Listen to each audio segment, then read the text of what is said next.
Hello, everybody, and welcome to this week's episode of Nicci Chats 2. So I'm very thrilled to be back, having had a little bit of a break. I'm so glad some of you have noticed, and thanks for all your kind words about being excited to be seeing our next episode. So for those of you who don't know me, I am the owner and founder of The Why Effect. I also host these weekly podcasts, which are all about changing your perspectives. And that is something that I'm really passionate about. And a lot of the work that I do involves changing people's perspectives and giving them insights into different angles, different ways of seeing the world, the way different people think and feel. And that is why I am here today with my very good friend who I have been speaking to for about 4 months to try and pin her down to get her on the podcast. So finally, I'm really excited to have Reanne Leuning here. And she is the director of the creative industries at Advantage Austria.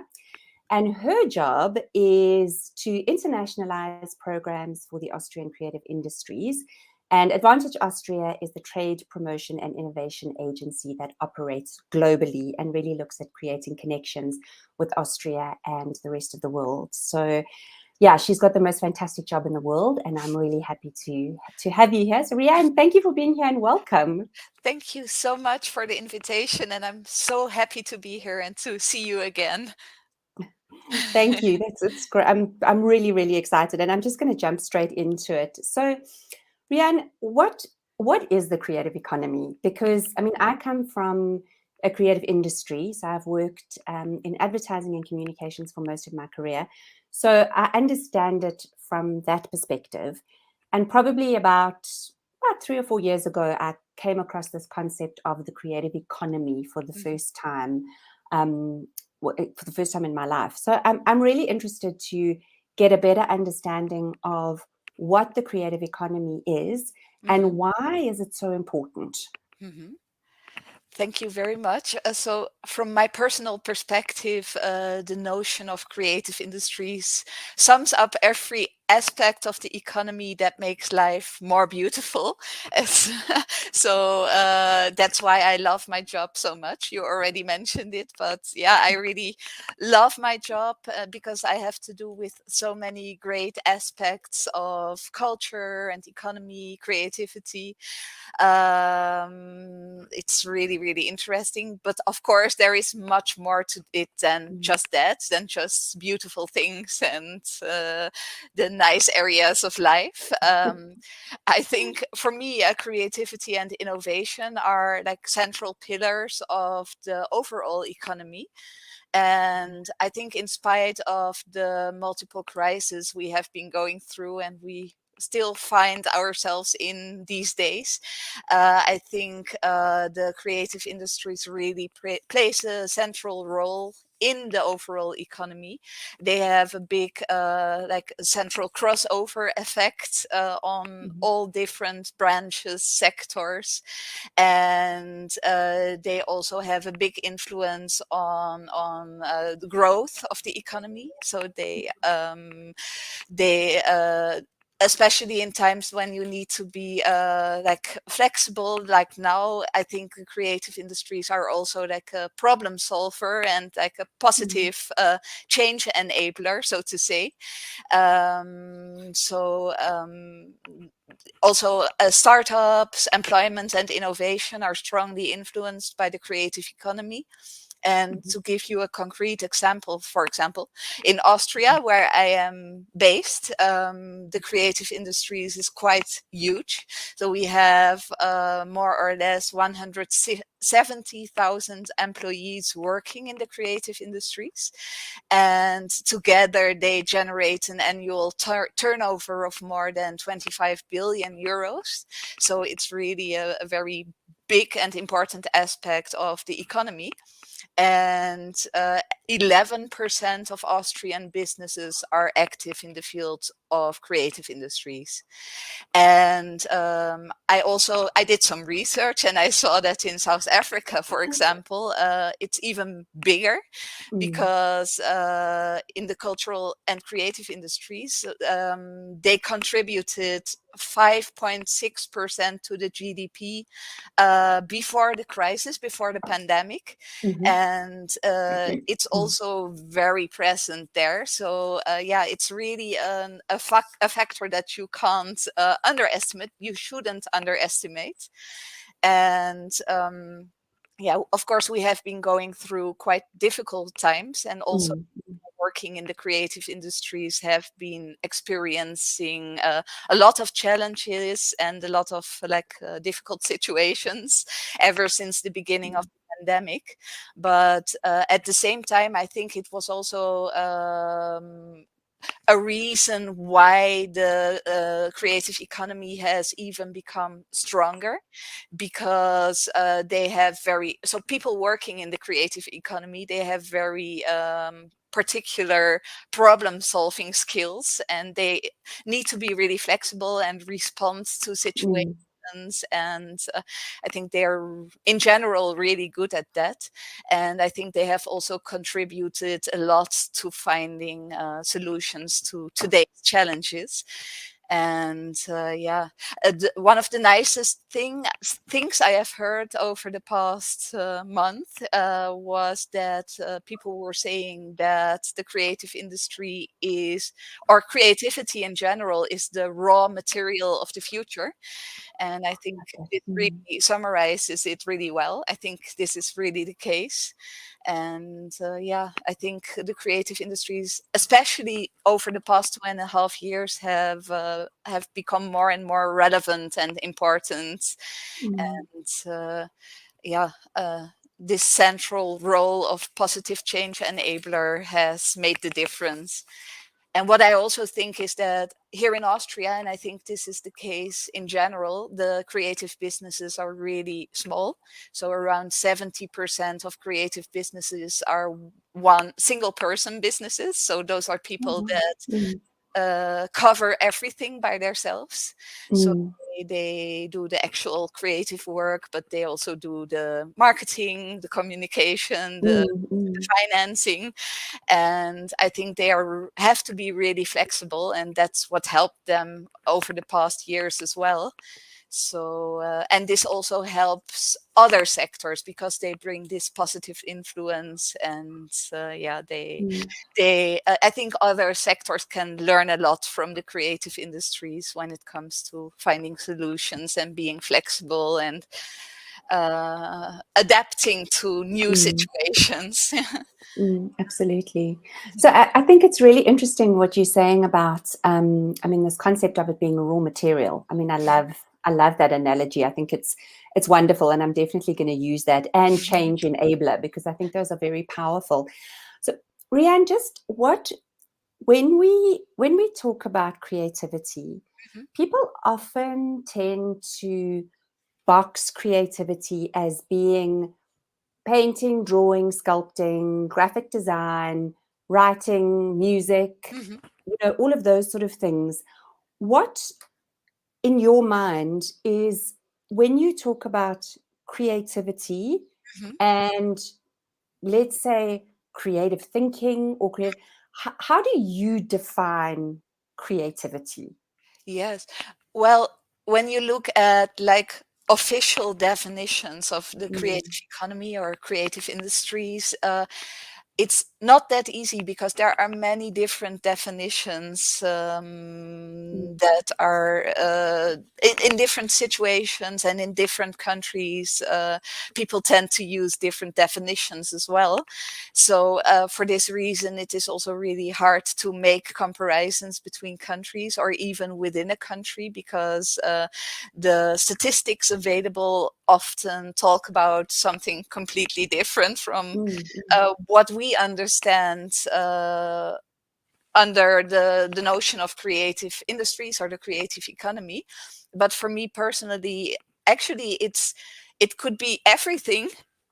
because creative thinking, storytelling, creative approaches, they are present in any type of sector, and many like industrial companies have in-house creative departments, and even like Mm. hardcore industry companies have their own design departments, because also their machines and their industrial like how to say machinery park, Yes. or Mm, yeah, mm, they need to be designed, and also the UX, like the user interface, has to mm, be designed in an attractive way, and in a way that people understand how to use it. So actually, there is creativity in every single aspect of life and economy. But within our organization, for example, we have quite a specific notion of creative yes. Mm, industries. mm, So it would be fashion, it would be product design, it would be industrial design, mm, graphic design, music, film, the arts, mm, architecture, and also publishing, media, PR. So this is what is officially seen as the creative economy, but yes. in my opinion, it's part of every single aspect of life and economy. Mm. Oh, I love that. And I mean, of course, you would have to have an official definition from an industry perspective to categorize different things. But I Mhm, love what you say about it being this kind of foundation, mhm, and a thing that every single person can tap into, because so often we do get that response of, oh, I can't draw, I'm not creative. mhm, But there's creative thinking, there's a lot of power in that. As you said, it is a raw material of the future, mhm, and it's something that anybody can actually tap into, regardless of your ability to paint or draw, mhm. or your job. I mean, you could be an engineer, you could be Right, yeah. a very technical person, but Mhm, there's it still needs that element of creativity. mhm. Mm, Yeah. mm, And I think this is very central. And as long as companies and people realize this and are aware of this, this mm, is already a factor to success. That mm, you need to make use of the potential and of the the mm, mm, creativity available within the company or within mm. one person. Yes, Yeah. absolutely. So Rianne, you've been involved in the creative industry or the creative economy sort of as an enabler for the past 14 years, if I'm not mistaken. That's right. Yeah. What shifts have you seen in the past 14 years? What has happened? What has changed for the good or for the bad? Yeah. Well, actually, I started in this job in 2008. And at that time, the creative industries, the creative economy was still quite a niche phenomenon. So it wasn't that present yet in the awareness in the minds of the Mm, people. So when I started working on in the creative industries, it was a lot of awareness building, and also we did a lot of analog events. So we had mm, a strong focus on like product presentations, like mm, furniture exhibitions, fashion shows, like handicraft demonstrations and participations in trade fairs where we presented products. And so it was really very haptic and analog, mm, and yeah, it was all about the products. But this has completely shifted. On the one hand side, the innovative aspects of the creative industries has become much more important. mm, So now there is a very strong focus on the crossroads between creativity and innovation and technology. mm, So we are working on that a lot. So about 5 years ago, I would say, we started experimenting with startups working in the field of culture and technology, or music and technology, mm, and they have become more and more present over the years. So this has completely shifted.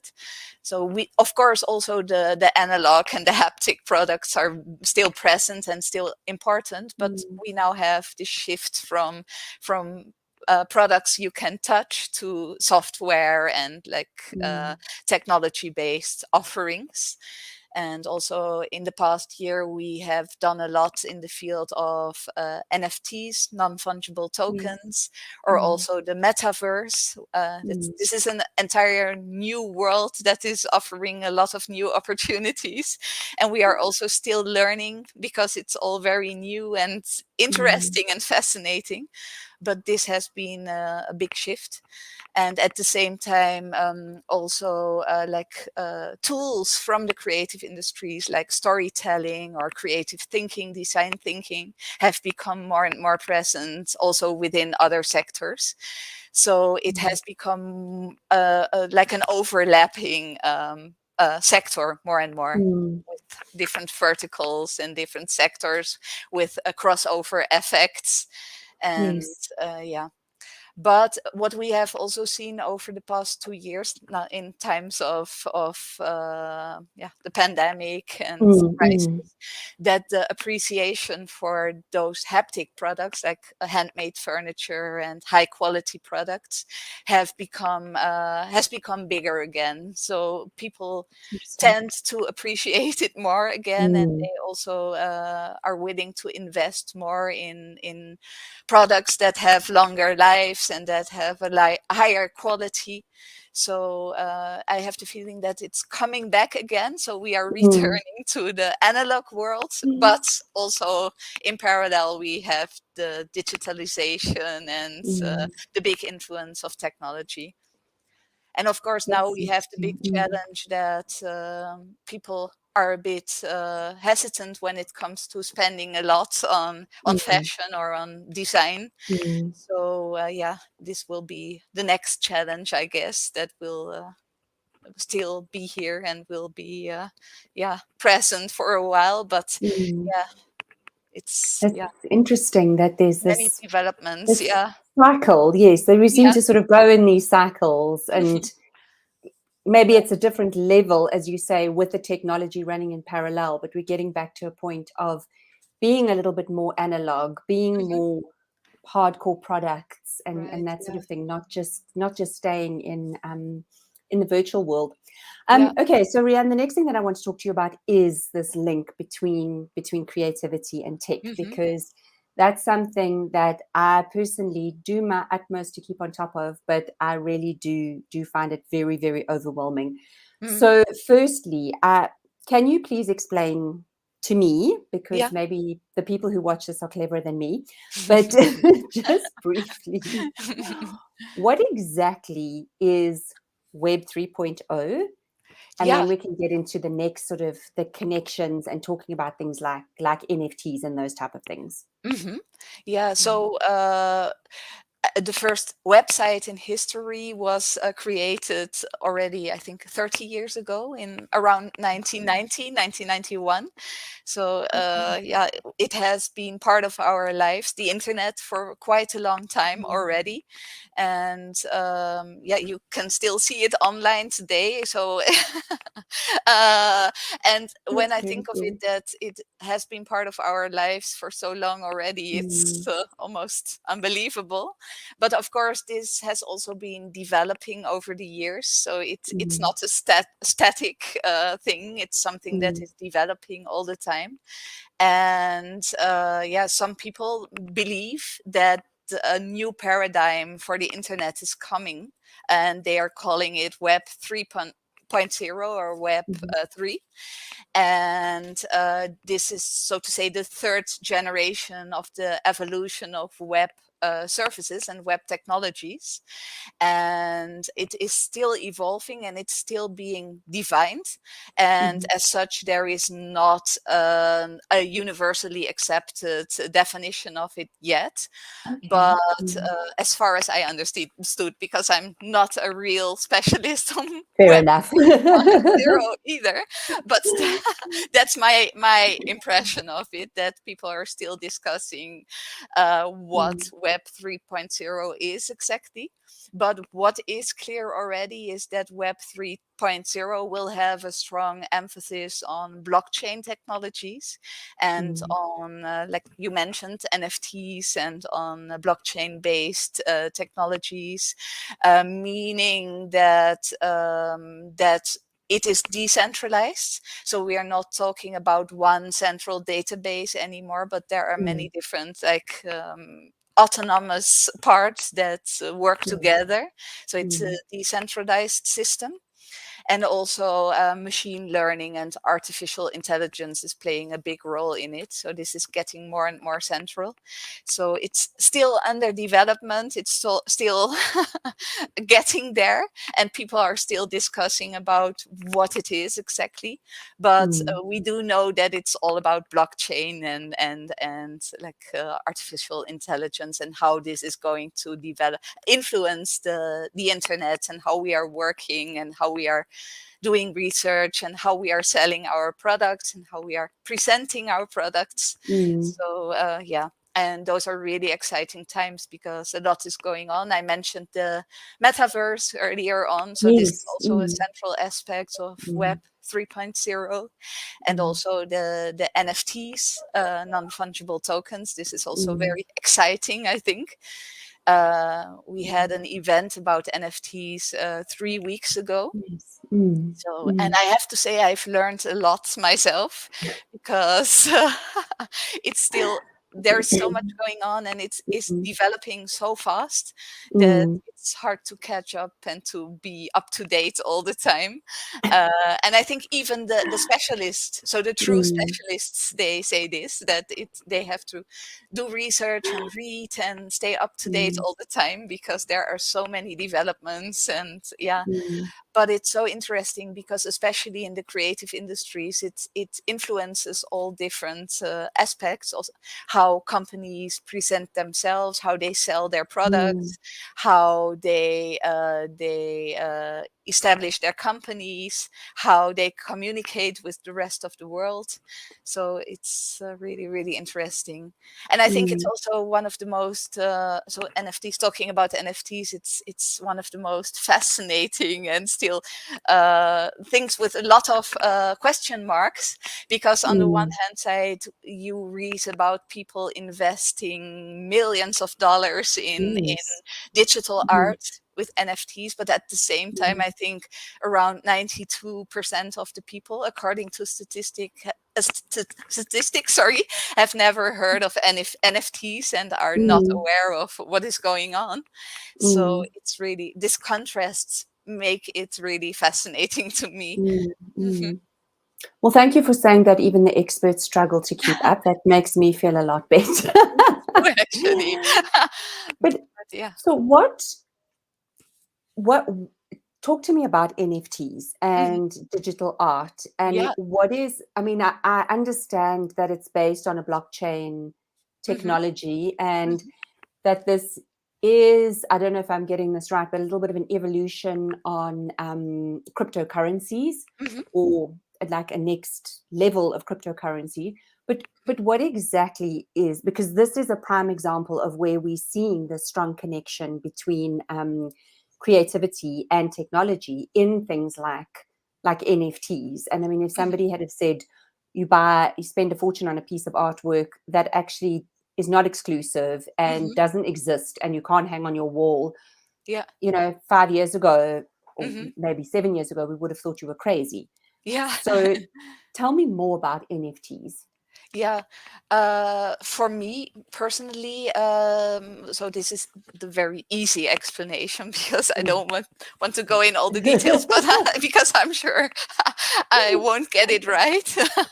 But from my perspective, NFTs are all about ownership, and about supporting artists or brands that you really like, and that you really feel for you're passionate about. So for example, in the past, digital artists, they created art and they put it in the internet, and it wasn't really a business model because no one paid for it. They could share it on social media, people could watch it and could respond, wow, this looks great and congratulations and great work, but they didn't really have the chance to make money with it. But now they have this possibility, thanks to the blockchain technology, to actually sell it, because people that like it, so if you see a digital artwork and you feel passionate about it, or you really like it or enjoy watching it, you can actually buy it, you can invest in it, you can invest in the artwork, and thus also in the artist, and support him to develop his work and his talent. And also you can say that you are the owner of the work. So somebody told me that you could compare it with art hanging in museums, because most of the times they are owned by the museum, or by foundations, or by personal, like persons that have bought it at some point, and people go to the museum and watch it, so it is accessible to everyone. Everyone who would like to see it can go to the museum and enjoy it. And now it's the same with digital arts, because there is one owner, or there are more owners when it is like fractionalized.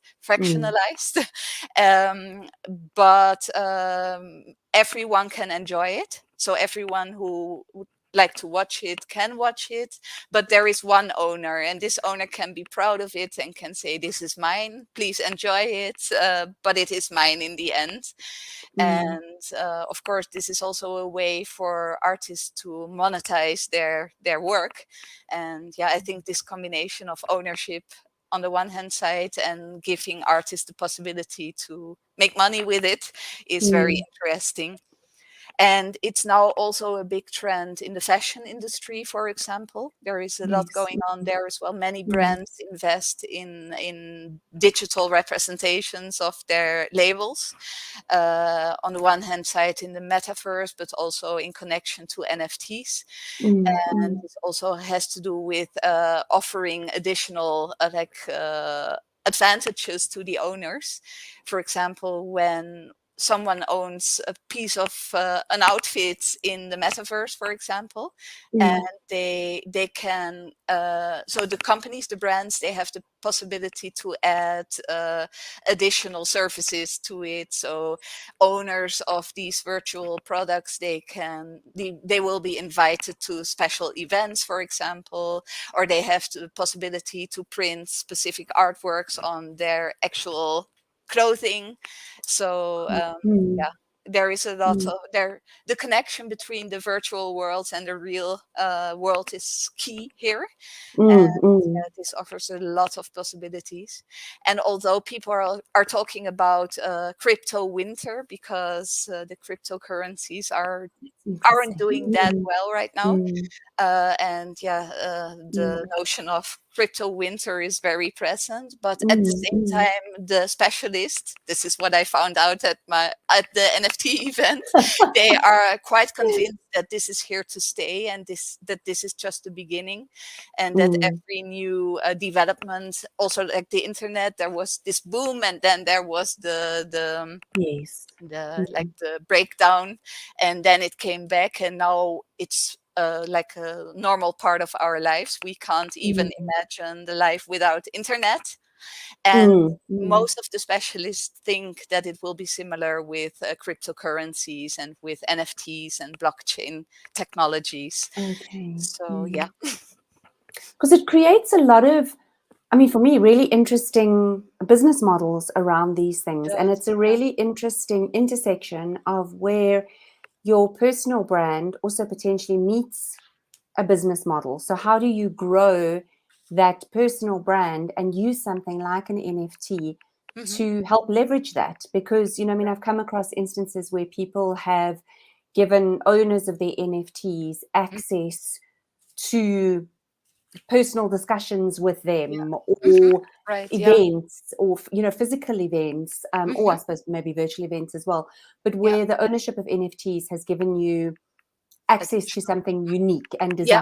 Right. desirable. Mhm. So it does kind of create this really interesting intersection of where my personal brand meets a digital currency in a way Mhm. that I can use to generate money and to earn, Right. to actually earn a living, and to not necessarily, I mean, you mentioned, for instance, fashion in the metaverse, Mhm. where you've got fashion designers who are potentially not creating a single physical product. Mhm. They're selling their products in the metaverse and only in the Right. metaverse. Yeah. Mm, Yes. Or they have like shops in the metaverse where you mm, can mm, buy your like laptop or your sneakers or yeah, and you just need virtual glasses like goggles, and then you can mm, enter the metaverse and enter the shop and buy your things. And this is very fascinating, I think. And what I've also learned at the event is that it's all about community building. So on the one hand side, mm, it's a very good tool to build communities. But on the other hand side, you already need a community to be able to really, mm, yeah, spread the news and yeah, mm, to activate the people to do some things and mm, to mm. motivate them. So the bigger your community already is, the easier it gets to be successful with NFTs and in the metaverse. Mm, Yeah. mm. It's an interesting concept, because on the one hand, you've got this whole system that is Mhm. dependent on a community, Mhm. and we speak a lot about building communities, creating community. I mean, it's a very common concept, Mhm. but at the same time, we've got a physical society that's suffering from a loneliness epidemic. Right. Yeah. It's quite an interesting sort of um, contradiction in my Yes. mind around Yes. what, the sort of virtual world versus the real world, and what's happening, and Right. how we are building these communities, but how are we building them and what are we basing them on? I think it's a really interesting concept. Yes. Yeah. That's right. Mm, And what I've also heard is that now that people are still a bit hesitant when it comes to traveling and to going to mm, events, and because this is still, although it has become better, luckily, it's still present. And mm, also now with the new insecurity with the energy crisis and the war and everything, I think people mm, also need this alternative to the real world. If they can't travel and fly to South Africa, for mm, example, or to Vienna, then they can meet their friends in the metaverse and mm, yeah, visit cultural events that would have taken place in Vienna, for example, or mm, in Johannesburg. And this is like an alternative to things that might not be possible in the real world for now. mm, And I've been told that this is also a reason why this is booming right now, like these mm, mm, alternative worlds where everything is still pleasant and enjoyable, and where you don't have these like thoughts about what happens if I fly or what happens if I mm, yeah. So this also mm, plays a role. Yeah, mm. That's really that interesting. people are looking for alternatives. Yeah. Yes, Mm, definitely. So Rianne, what are you focusing on, mm, let's just say for the next maybe 4 to 6 months, from mhm. a creative perspective? Because I know you are still very involved, as much as there is this kind of technology Mhm. focus in a lot of what you do. You're Yeah. still very involved in initiatives that promote, I almost want to say, traditional content creation, videos. Yeah. I mean, you spoke about music. You said you're going Right. to the World Music Festival in Mhm. Lisbon soon. So if anybody wants to go and meet Rianne, she's going to be in Lisbon at the World Music Festival. If you get the opportunity, definitely Be go, of course, and go and say hello. be but happy so, to meet you. so where is your focus, Yeah. and why are these things still important? Mm, Yes. So, what I do in daily life, I work for the Austrian. export, so internationalization and innovation agency. Mm, We are part of the Austrian Federal Economic Chamber. mm, So in Austria, every type of business is a member of the Chamber of Commerce.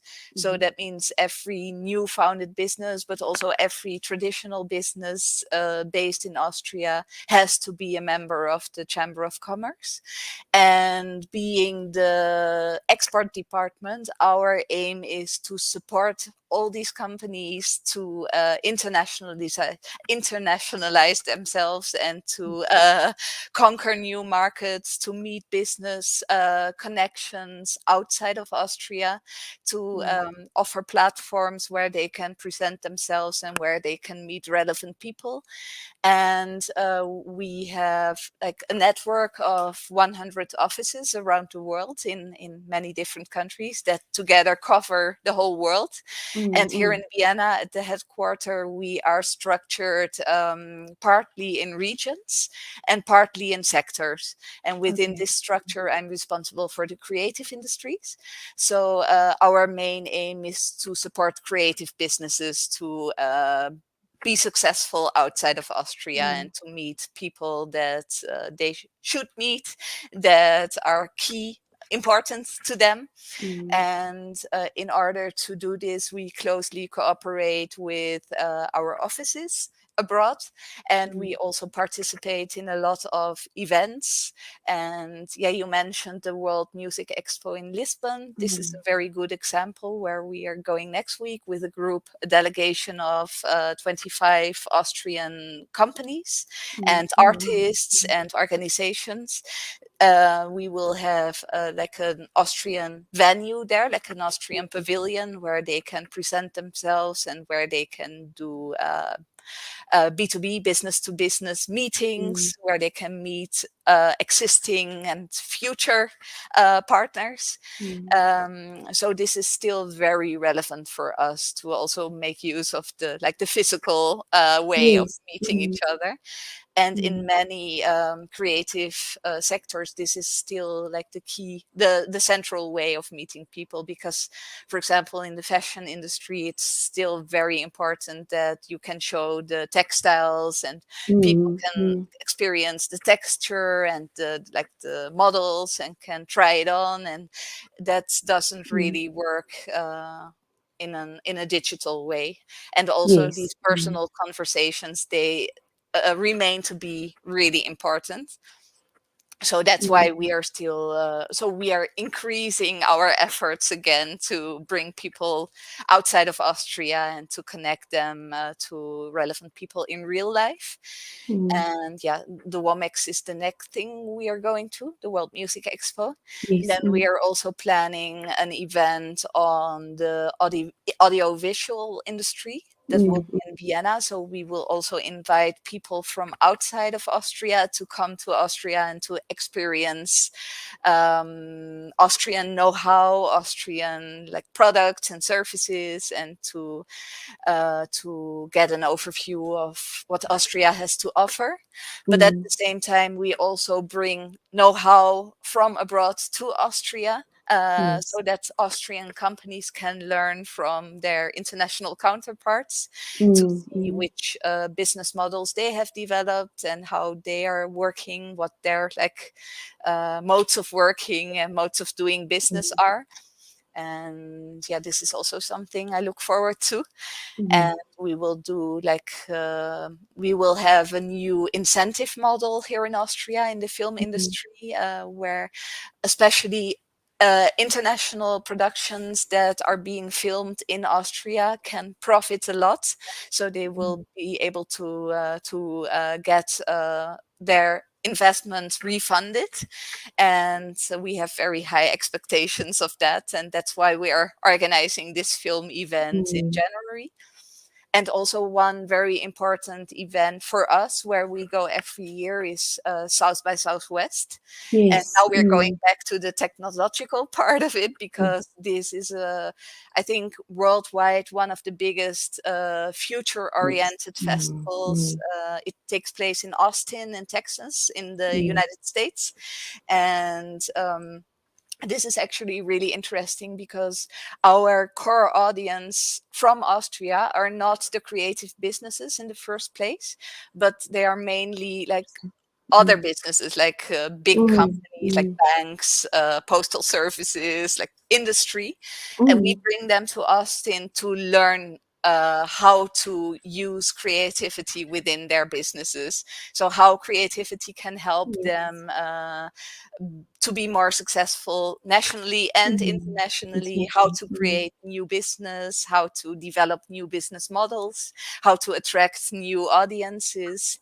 And so this is in a way the different way around. So we are not Mm. servicing the creative businesses, but we are servicing other businesses, The other. and Mm. try to inform them and inspire them to work together with Mm. creative businesses. Mm. And I think I mean, I love what you're saying, because there are a lot of very practical examples that, yes, obviously you've spoken specifically about the work that you do with the Economic Chamber, Mhm, but there's information from that that anybody can take. mhm, So firstly, be aware that there are these structures out there, and you might be based in South Africa, you might be South African, but maybe you're a filmmaker and there are opportunities to create a film or to create something or mhm. some sort of content in Yeah. Austria. What are those rebates? What are the similar structures in your own country? They may not be as, I mean, we're a third world country, so I don't think our systems are as easy to access all the Mhm, time, but they are there, and knowing what they are and actually tapping into that and looking at opportunities like, how are you getting out there? How are you connecting with people? Because it mhm, might not be a creative event, mhm. but how is your thinking going to influence somebody else or influence another industry? So Right. so there's a lot of really nice, because one of the things that I was thinking of when you were talking Mhm, earlier on about this notion of creativity sitting at the center of all of these things. It's like, mhm, that's great, but how do you connect a mhm, mining company mhm, with creativity? But that's exactly what you're talking about, by mhm. exposing doing it the other way around and going, I'm not supporting the creatives in this instance, I'm supporting other industries, Mhm. but to expose them to different things. And I think Yeah. there's so many opportunities like that Mhm. for people who are very creative thinkers to actually sit down and go, actually, hang on, if this is what Reanne's doing, how can I kind of replicate that in my own small little way in my own life?